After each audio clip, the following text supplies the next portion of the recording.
o nosso boa tarde, Brasil, que estamos no meio da tarde, e boa noite a todos vocês do Centro de Estudos Espíritas Adolfo Bezerra de Menezes, aí na Suíça.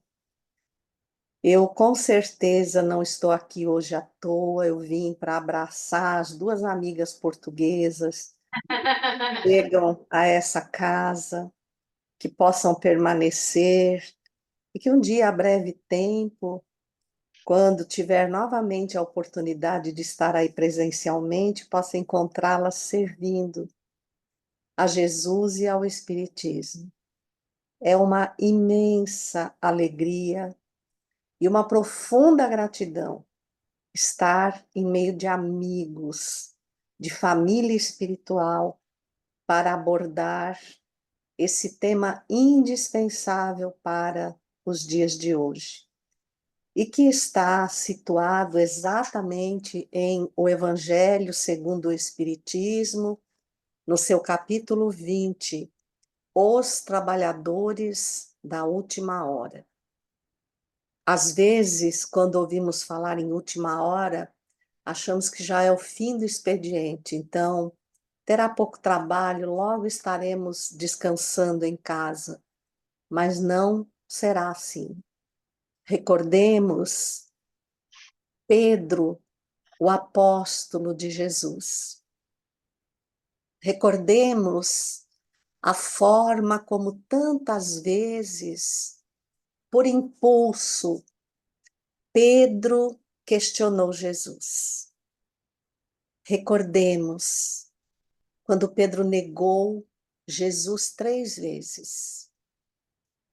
Quando o mestre no Getsemane, momentos antes da prisão, ele pediu a Pedro, e nos parece que era só Pedro que ali estava. Claro que não. Mas ele sabia que a Pedro competiria uma tarefa árdua. Pedro, tu dormes. Jesus os deixara no Getsemane, que se situa no Monte das Oliveiras e é um patamar intermediário entre o sopé do monte e o alto do monte. O Getsemane tem uma representação para este tema excepcional e poucas vezes conhecido. É o lugar onde se encontravam as moendas das azeitonas.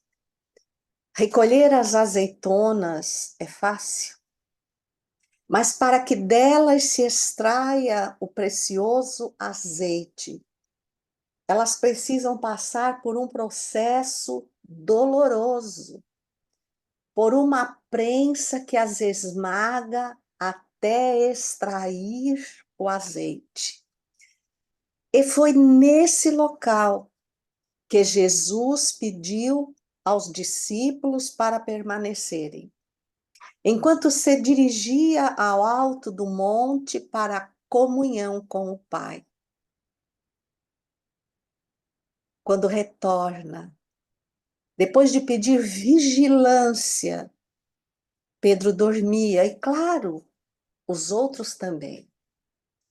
Por 3 vezes Jesus o advertiu, e Pedro compreendeu que Jesus queria que ele tomasse conta, cuidasse da sua segurança, como se o mestre tivesse medo de alguma coisa. Na realidade, ele dizia a Pedro: tu estás em vigilante. Antes de subir, eu pedi que vigiassem e orassem. Vigiar não é para fora, é para dentro. Naquele momento difícil, assim como Judas foi invadido pelos espíritos infelizes que o convenceram do melhor caminho, porque no fundo ele não queria que o mestre morresse, nem tampouco que ele fosse aprisionado. Ele vira tantos milagres que ele tinha certeza que no momento oportuno Jesus desapareceria. E ele permaneceria com o dinheiro porque o seu mestre merecia conforto, merecia um templo como os outros. Ele foi infelicitado com a invigilância. E os espíritos inimigos do Cristo, invadindo-lhe o campo mental, mostraram-lhe aquele como o melhor caminho, que não era, e que, reconhecendo, levou-o ao suicídio, porque ele amava Jesus. Agora Jesus advertia Pedro: Pedro, não te tornes invigilante, tu dormes, Pedro, em hora tão grave, quando deverias orar, porque Jesus estava preparado, e eles, para ficar sem Jesus. Eles poderiam ter se revoltado, ter se empenhado na guerra, e realmente, quando Malco chegou com o pelotão para prender Jesus, Pedro sacou da espada e atingiu-lhe a orelha. E novamente Jesus adverte Pedro: embainha a tua espada, porque aquele que com ferro fere, com ferro será ferido. Pedro, tu ainda és um espírito que sob a lei de causa e efeito responderás pelos teus atos agressivos. Não estás privilegiado. Olha a primeira mensagem para os espíritas. Nós que somos trabalhadores da casa espírita não estamos privilegiados. Nós responderemos pelas nossas atitudes na suposta defesa do Cristo. Aquele momento marcou Pedro. Quando Jesus, pouco antes, anuncia que chegaria o momento da partida e Pedro lhe pergunta: mas para onde vais, Senhor? Eu também quero ir contigo. Não, Pedro. Para onde eu vou, tu não estás aparelhado para ir. Como não, Senhor? Eu te amo, vou contigo a qualquer lugar. Não, Pedro. Ainda não consegues. Mas eu te afirmo que irei contigo. Pedro, é preciso muita força para ir aonde eu vou. Antes te asseguro que o galo cante 3 vezes tu me negarás. E assim foi. Segunda lição para os espíritas. Não basta decorar a doutrina, é preciso vivê-la. Será que nós estamos preparados para o testemunho que nos será pedido? Porque a última hora representa o momento mais difícil, porque é a última hora do mundo material na concepção que temos dele. É a hora da prisão do Cristo. Querem surpreender Jesus outra vez. Só que agora não o farão em carne e osso. Mas somos nós, os espíritas, que devemos manter a nossa firmeza moral, que representa Jesus na terra. Pedro, tu não estás aparelhado para isso. E o que é que nós vemos na fileira dos espíritas, principalmente pós-pandemia? Deserção, desânimo, volta às ilusões do mundo material, porque se a vida pode ser tomada de uma hora para outra, deixe que eu aproveite a vida. Que vida? Essa vida que muitos de nós estamos apegados para aproveitar tem fim certo, a morte do corpo físico.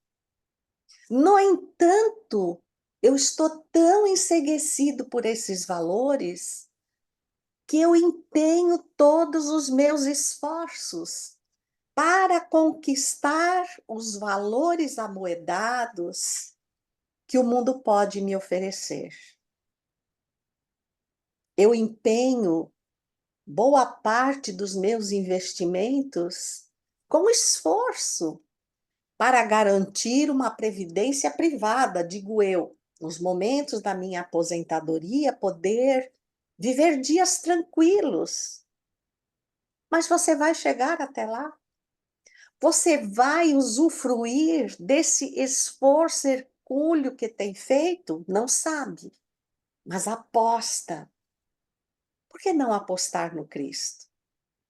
Porque todos viveremos depois da morte. E, no entanto, não temos feito nenhum tipo de bom empreendimento para garantir dias tranquilos no retorno ao mundo espiritual, onde viveremos aquilo que realmente somos na íntegra. E lá não teremos advogados nem condenação. Os nossos atos nos representarão e nos apontarão o lugar no qual merecemos viver. Essa lição do Getsemane também nos remete à casa espírita, que é o Getsemane dos discípulos do Cristo, onde deveremos extrair a essência da nossa alma, para que ela perfume, para que ela alimente todos os aflitos, desesperançados, revoltados na carne ou fora dela, que encontrem o líquido sagrado exalando de nós. Mas eu recordei que para a extração do azeite é preciso a prensa. E a prensa representa o esmagamento, o sofrimento. Então, quem disse que ia ser fácil o caminho do trabalhador espírita? Claro que ele não é fácil. Esta certeza nós podemos dar. Mas a outra que nós também podemos dar, o resultado vai ser excepcional. Vai ser um azeite de boa qualidade. Vai ser o azeite da essência do ensinamento que o Cristo nos deixou. Quando nós vamos exatamente ao Evangelho, no item 4 do capítulo 20, Missão dos Espíritas, a advertência nos soa muito alto. São mensagens de Erasto. Essa mensagem, ela precisa ser esmiuçada, porque ele começa com uma advertência. Não escutais já o ruído da tempestade que há de arrebatar o velho mundo e precipitar no abismo do nada o conjunto das iniquidades terrenas? Ele está nos advertindo que esse mundo, da forma como nós o conhecemos, findará. E quem de nós é capaz de dizer que não escuta o ruído da tempestade? Essa tempestade que invade a Terra numa tsunami de imoralidades, de corrupção, de tornar normal o que não é moral, de fazer porque todo mundo faz, sem perguntar a nós mesmos se Jesus faria. Então vai ser um momento de grande atribulação, que Jesus anunciou no sermão profético, que encontramos de forma bem mais completa em Mateus, no capítulo 24, recordando que o sermão profético ele não estabelece uma maldição, como muitas pessoas pensam. Àquela época, Jesus nos amaldiçoou, ele disse que tudo ia acabar dessa maneira. Não. Jesus é o governador espiritual da terra, é um espírito da mais alta envergadura, que permanece numa comunhão indescritível com o Pai, conforme assevera André Luiz, em Evolução em Dois Mundos, no seu capítulo 1, Fluido Cósmico. Mas também a Revista Espírita, fevereiro e março de 1868. Numa comunhão indescritível com o Pai. Ele fez uma projeção matemática. Se nós continuássemos agindo como aquela época agíamos, o cume das dores seria assim. Foi uma advertência. Ele, no fundo, nos dizia: mudem. Mudem a tempo para que não seja necessário atingir a dor suprema. Porque não é preciso passar por tudo que nós estamos passando para sermos bons. Se fosse um trânsito obrigatório, a maioria de nós teria desistido. Claro que não é assim. É assim porque nós não nos convencemos. Nós dizemos que cremos em Jesus, e talvez seja verdade. Nós cremos, mas não temos certeza. Porque eu creio que amanhã vai fazer um bom dia, mas você tem certeza? Não. Então talvez eu creia. E com essa crença, quando me sobra espaço nas certezas que eu acho que eu tenho do mundo, invisto alguma coisinha, vou um dia ao centro, escuto um evangelho, tomo um passe, volto para casa e continuo sendo a mesma criatura. E por que que Jesus lançou mão do sermão profético naquele momento? Porque eles acabavam de ter uma conversa muito restrita com o mestre. Ele lhe cravara de advertências, de ensinamentos. Ele desdobrava os acontecimentos, preparando-os para continuar sem ele na presença física. Quando a gente lê o Evangelho de João, ele diz que Jesus falou tanta coisa, que o que eles colocam nos evangelhos é o mínimo. Porque se fossem escrever tudo que Jesus falou, não caberia em todos os livros da terra. O que será que Jesus havia lhes dito? E o que que eles fizeram? Quando saíram do templo, deveriam estar pensativos ou lançar mão das dúvidas para que Jesus as esclarecesse. Não foi isso que eles fizeram. Eles chamaram a atenção de Jesus para olhar a aparência externa do templo, dizendo que ele era maravilhoso. Imediatamente após estar com Jesus, eles voltaram ao mundo material, admirando aquilo que vai ser destruído. E Jesus lhes disse: pois eu vos digo que não há de ficar pedra sobre pedra. E quando isso acontecerá?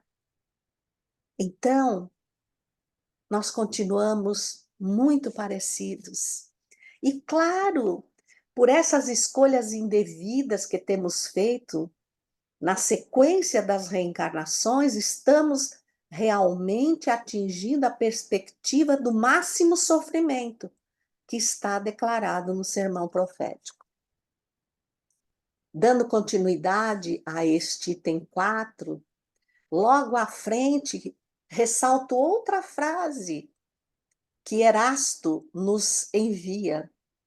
É chegada a hora em que deveis sacrificar à propagação do Espiritismo os vossos hábitos, os vossos trabalhos, as vossas ocupações fúteis.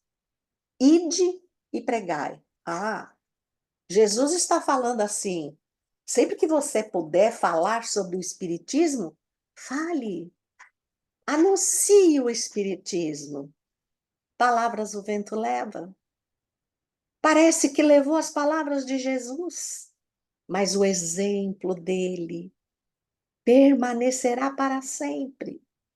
Então, o que Jesus nos diz é: vivei o Espiritismo, fora da casa espírita, no meio da sociedade, para que sejais notados. Porque alguém que discurse, que seja em praça pública, é mais um. E na maioria das vezes nós passamos ao largo e dizemos, coitado, ou esse não tem o que fazer, ou não está muito bem da cabeça. Mas ele falou, ide e pregai. Pois é. E Francisco de Assis, utilizando essa mesma fala de Jesus, diz aos seus discípulos, ide e pregai. Ide por todos os cantos e pregai. E só em último caso, utilizem-se das palavras.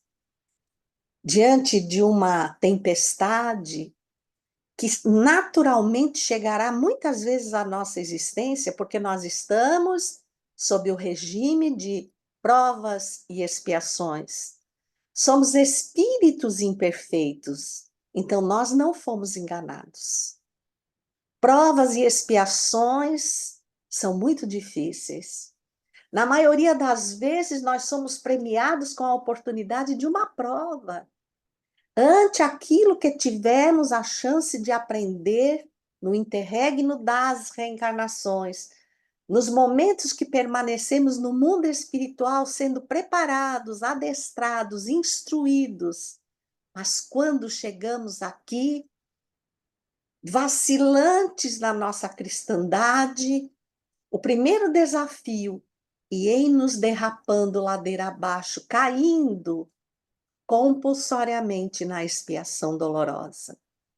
Porque não encontramos motivos para nos sacrificar os nossos atos, como ele diz, hábitos, perdão, os nossos trabalhos e ocupações fúteis. Há tanta gente que ainda hoje diz, fiquei com tanto medo da pandemia, que agora estou me resguardando, eu já tenho uma certa idade, estou me resguardando de ir ao centro. Mas vai ao shopping, vai às festas, viaja, fica horas trancado no avião, respirando aquele ar supostamente renovado. Arrisca-se, porque ele está sentindo naquele momento o prazer do desfrute da matéria. Mas quando o seu corpo cansado estiver estirado na aflição, na dor, não há matéria que o conforte. Só a estrutura ímpar daquilo que nós retivemos do aprendizado com o Cristo nos dará forças para ultrapassar o caminho da dor e da desolação. Porque lembre-se, enquanto você vai ao shopping, enquanto você viaja, alguém próximo a você está sofrendo. Mas naquele momento você diz, ai, olha, vou orar por você. Eu vou viajar 20 dias e vou orar por você. E quando voltar, você vai estar bom, porque eu não quero voltar e ter trabalho com você. Eu vou orar enquanto me divirto. E enquanto eu me divirto, você se vire com a sua dor. Levante, homem. Que sentimento é esse? Que não foi Jesus que nos ensinou. Olha, eu não posso postergar a minha viagem, porque eu vou pagar multa, eu vou perder a passagem. Gente, já pensou se Jesus olhasse para nós e nos dispensasse dizendo, ah, como são teimosos. Bom, tudo bem, eles querem fazer o mal, eles querem aproveitar a vida, então deixa eles. Eu vou dar uma volta no infinito. E quem sabe quando eu voltar, eles estejam melhores. E a dor bate em você, quando a dor bate em você, que você chama um, outro e não te atende, fatalmente você vai dizer: Jesus, me ajude a passar, interceda por mim, faça alguma coisa por mim, Senhor, eu só conto contigo. Nós estamos cumprindo a nossa missão, nós estamos realmente reconhecendo as horas difíceis e empenhando os nossos esforços de trabalho, de modificação moral, para tornar a jornada menos aflitiva. Segue Erasto e nos diz: as perturbações morais e filosóficas vão rebentar em todos os pontos do globo. Aproxima-se a hora em que a luz divina aparecerá sobre os dois mundos, material e espiritual. As perturbações morais e filosóficas. E como nós temos filosofado, como nós temos debatido. Não, o Evangelho do Cristo tem mais de 2000 anos, claro, tudo mudou até hoje, né? Tudo mudou, então há coisas que realmente devem fazer parte da própria evolução. E eu aceito o imoral como se ele fosse natural, como se Jesus não tivesse tido tempo de nos alertar de que aquilo seria normal. Então, na dúvida, eu aceito, e eu vou aceitando tudo, e vou desmoronando moralmente e me afastando do Cristo. Não sobrará pedra sobre pedra. Refere-se também ao templo de nós mesmos.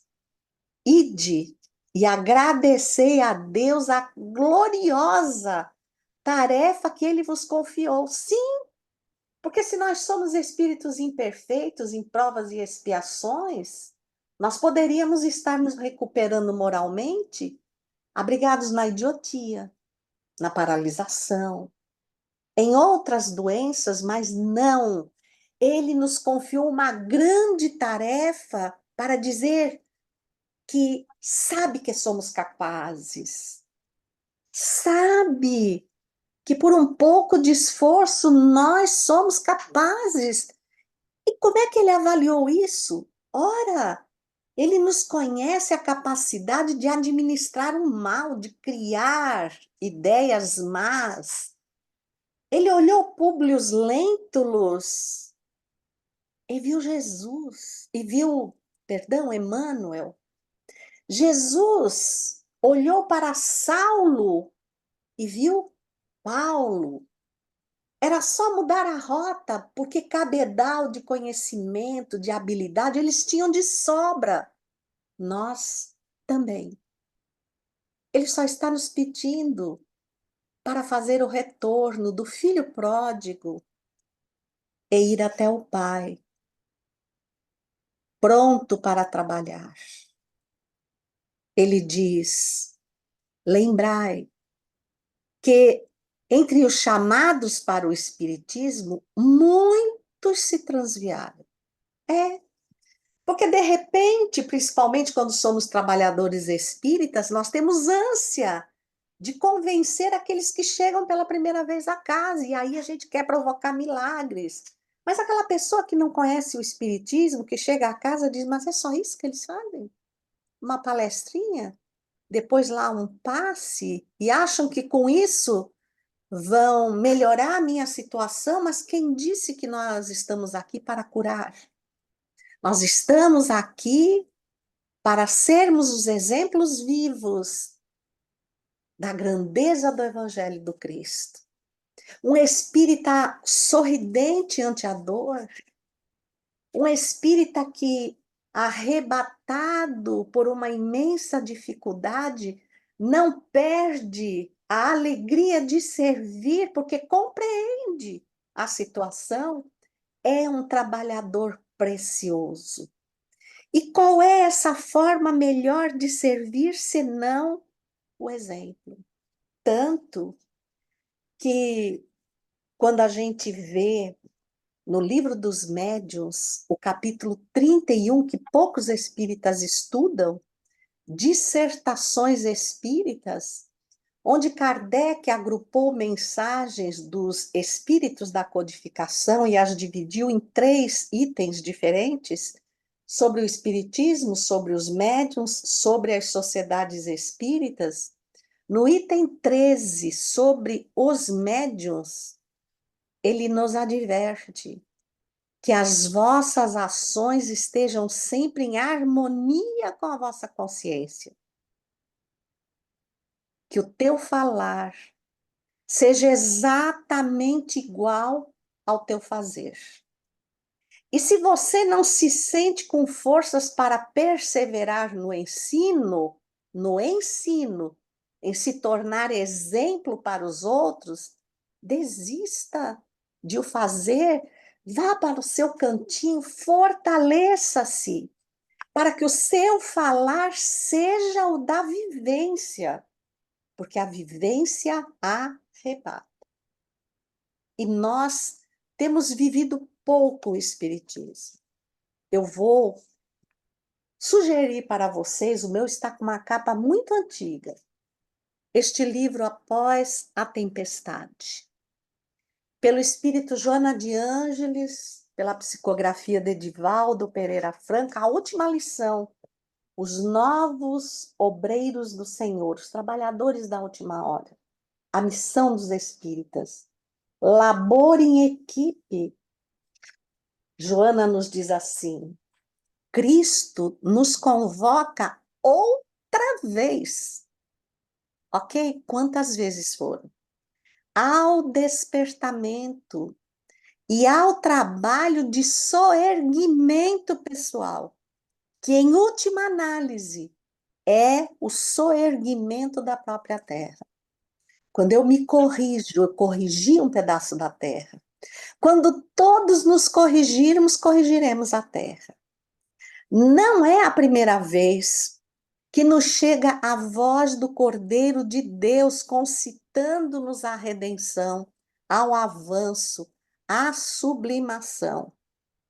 Rogamos reencarnações dolorosas, em que a lepra nos dilacerasse a carne fantasiosa, ou a alucinação nos dominasse as paisagens mentais, ou a demência nos fizesse esquecer temporariamente as impressões mais profundas, ou o câncer nos minasse as energias, impedindo-nos de maiores derrocadas, ou a viuvez, a orfandade, a paralisia decorrente de surtos, de epidemias constantes, de guerras soezes, como recursos salvadores, a fim de meditarmos, refletirmos e desejarmos a luz do esclarecimento libertador. Essa foi a função da pandemia que nós desperdiçamos. Porque agora ela já está ficando para trás, a gente já esqueceu tudo que passou, boa. Vida nova, vida que segue. Continuemos sendo os mesmos. Joana faz advertências incomparáveis, mas ela nos faz uma que quando eu li pela primeira vez eu chorei, porque é verdade, e me fez pensar uma coisa que é muito comum aos espíritas dizerem: olha, nós estamos passando esses momentos bem difíceis, e a gente pode ver, por exemplo, no livro Brasil, Coração do Mundo, Pátria do Evangelho, um momento ímpar, em que Ismael, quando percebe que o povo, estou olhando a hora para não passar, percebe que o povo aceita a escravidão no solo brasileiro, ele bota a mão na cabeça e disse: meu Deus, não foi isso que Jesus pediu que eu fizesse? Então, eu não sou a pessoa certa. Dirigiu-se ao mestre e disse: Senhor, eu reconheço que não sou a pessoa certa para o trabalho que me pediste. Jesus ficou olhando para ele. Por que dizes isso?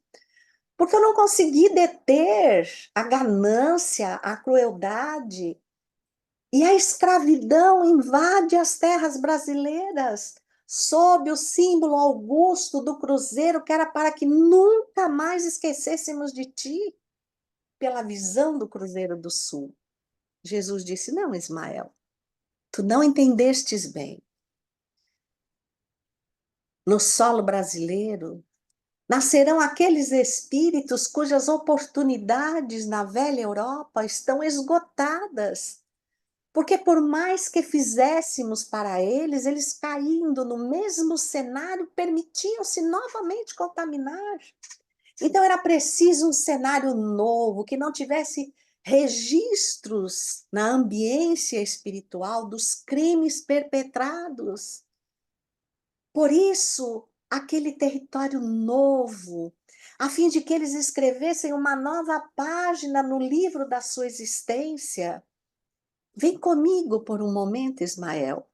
Ele desceu aos umbrais mais trevosos, onde os espíritos se contorciam, onde, abrigados nas trevas, eles clamavam que Jesus confiasse neles ainda uma vez mais. São esses, Ismael. São esses espíritos difíceis, degradados, afundados no mal que o solo brasileiro vai receber. Então, não esperes grandes coisas deles logo no começo.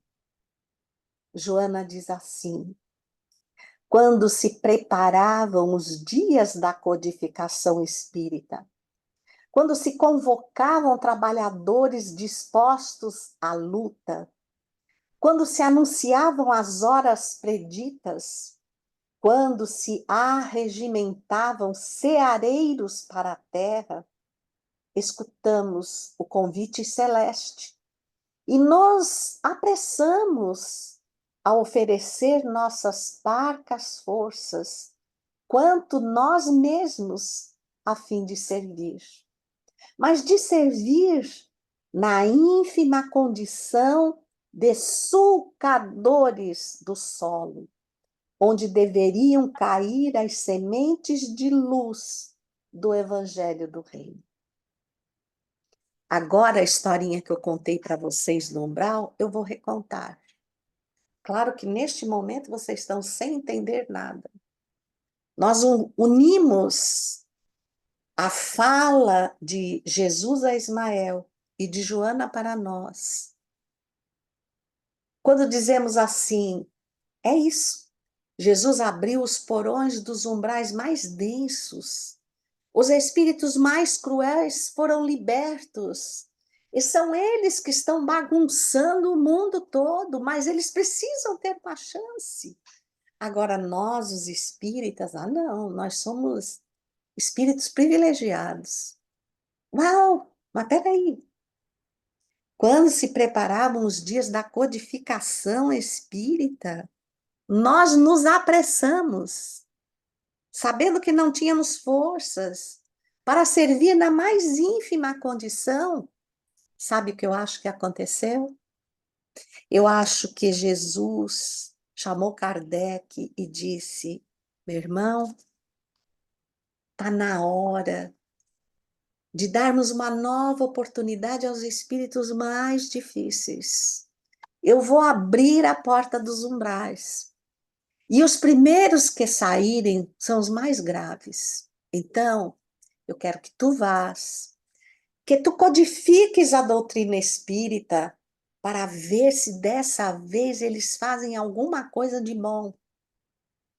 Abriu e saímos nós, os espíritas de hoje. A primeira e mais terrível leva, porque está difícil a gente compreender que o edifício da codificação é um horizonte de liberdade, de convocação à responsabilidade que tantas vezes negligenciamos. É uma oportunidade ímpar de não voltarmos para as celas no umbral, de não deixarmos por escapatória para o Cristo transferir-nos de classe para uma que está mais atrasada, a fim de que possamos revisar tudo outra vez. Quanto nos custou esta existência? Estamos sim no Getsemane, mas é melhor do que estar no umbral sofrido, é melhor do que estar no leito aprisionado, nos cárceres das doenças mentais ou do crime. Espíritas, já não ouvis o ruído da tempestade? Servi, agradecidos, pelo amor com que o Cristo vos ornou a nova experiência. E trabalhai sem cansaço, deixai-vos moer pelas dificuldades, mas lembrai do Cristo, ele está neste momento, numa comunhão indescritível com o Pai, e disse, vigiai e orai. Que ele não volte e diga, estás dormindo. Não vedes a hora grave em que deveis vigiar os vossos pensamentos, para não enxertar o espiritismo de coisas que, mesmo tendo seus valores, não cabem no espiritismo? Esses modismos fantasiosos que nós utilizamos como recurso porque a ociosidade a que nos atiramos moralmente está muito difícil de ser vencida. Nós iniciamos falando de Pedro. Nós vamos acabar falando de Pedro. Ele já passava dos 80 anos. Um pelotão como aquele que foi ao Monte das Oliveiras buscar Jesus o escoltava em direção ao sacrifício. À frente dele, como que prendeu Jesus trazia Malco, o de Pedro trazia um homem cruel, chamado Sertório Aniceto. Um centurião conhecido pela sua maldade. E aquele homem vergastado pela idade e pelo sofrimento, cercado pela multidão dos aflitos que ele soerguera, e que clamavam por ele, declarando que o amavam, declarando que eles só fizeram bem, tentando acercar-se dele para auxiliá-lo, e eram atirados à margem pela rudeza dos soldados sob o comando de Sertório. Ele odiava o apóstolo. Naquele dia, especialmente, ele tinha que conduzi-lo naquela fraqueza. Ia demorar para chegar ao lugar e ele tinha mulheres, bebidas, o mundo esperando por ele. Quando aproximou-se da Via Ápia, Pedro olhou a majestade de Roma à sua frente e lamentou que mais um, em nome do Cristo, seria simplesmente ignorado. Não por ele, mas por aqueles que ignoravam Jesus e que estavam escolhendo, para variar, o caminho mais difícil, o do sofrimento. Atirado à cruz, pediu, como todos sabemos, para ser colocado de cabeça para baixo, para que os pés que o Cristo lavou apontassem o céu. Pedro não morria. Sertório Aniceto, tomado de revolta, pegou um pedregulho pontiagudo e atirou certeiro à cabeça do velho apóstolo, que viu o sangue aos borbotões encharcar o chão, enquanto ele buscava o céu. Ah, que saudades ele tinha de Jesus! Foi quando o viu. Jesus tomou-lhe pelas mãos e diz, vem, Pedro, retirando da cruz, conduzindo-o aos páramos espirituais. onde durante uma semana entregou-se ao refazimento do verdadeiro apóstolo. Mas Jesus estava triste. Pedro percebeu quando ele depositou o olhar em direção à terra e perguntou-lhe: que te aflige, Senhor? A multidão, Pedro. Olha quantos estão sendo neste momento atirados às feras por amor ao meu nome. Pedro, refaze-te. Eu vou descer às catacumbas. Eu também, Senhor. Jesus olhou para ele e permitiu. Porque desta vez Pedro estava aparelhado. E Pedro veio com Jesus. Ao adentrar as catacumbas que tão bem conhecia, eis que outro discípulo, impregnado pelo amor ao Cristo e ao seu evangelho, declamava aquele poema de amor, consolando os aflitos, erguendo os sofridos. Claro que eles sabiam que daqui a pouco aquele local seria invadido. E eles preparavam-se para cantar, enquanto as feras lhes consumiam as carnes. Pedro estava ébrio de felicidade. Jesus tocou-lhe suavemente o ombro e disse: Pedro, alguém clama por ti. Pedro olhou, fazia uma semana que ele tinha retornado. E viu um homem de cãs embranquecidas, ajoelhado, trazendo uma criança esquálida, com aparência de morta em seus braços, e ele clamava, pedindo perdão ao apóstolo pelo que ele fizera, e rogando-lhe pela vida do único e precioso filho que tinha. Pedro fitou o olhar e reconheceu. Era Sertório Aniceto.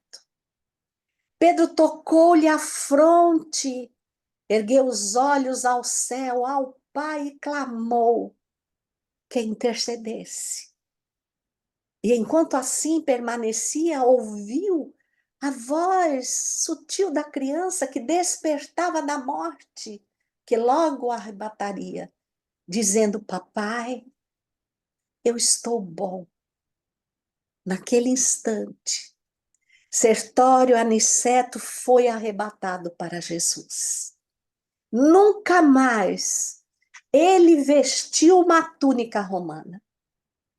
Ele serviu, inclusive, às igrejas cristãs, porque a dor finalmente o convenceu que só Jesus é capaz de nos erguer aos páramos do infinito.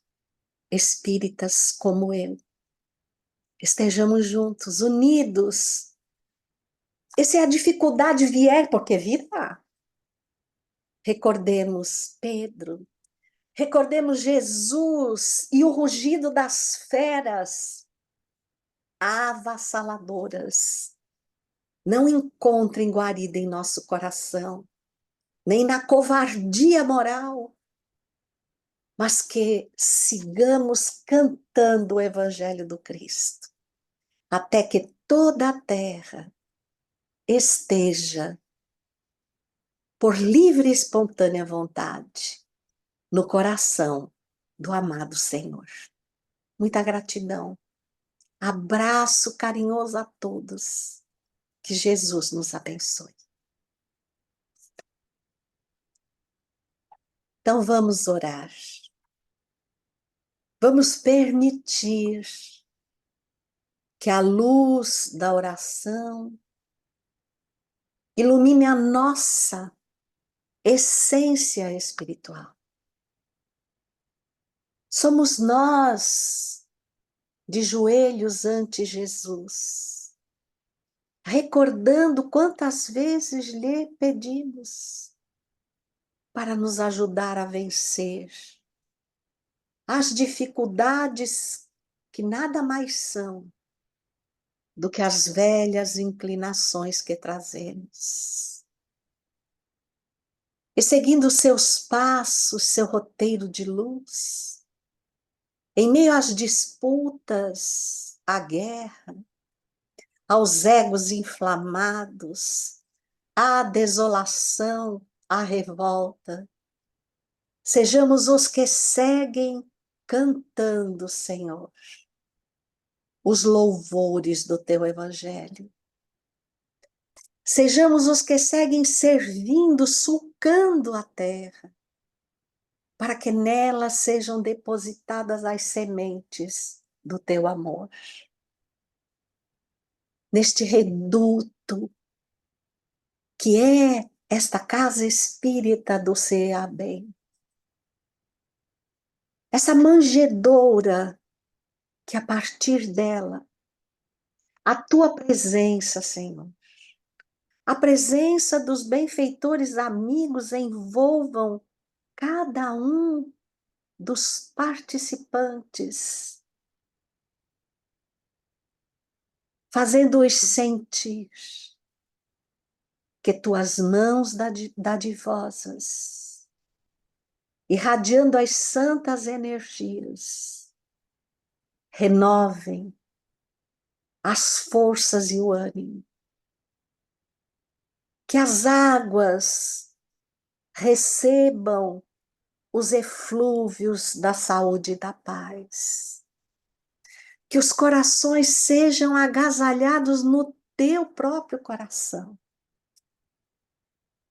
e que se irradie no entorno, no lar de cada um, na cidade, no país, nos arredores, a tua santa e incomparável paz. Que assim seja.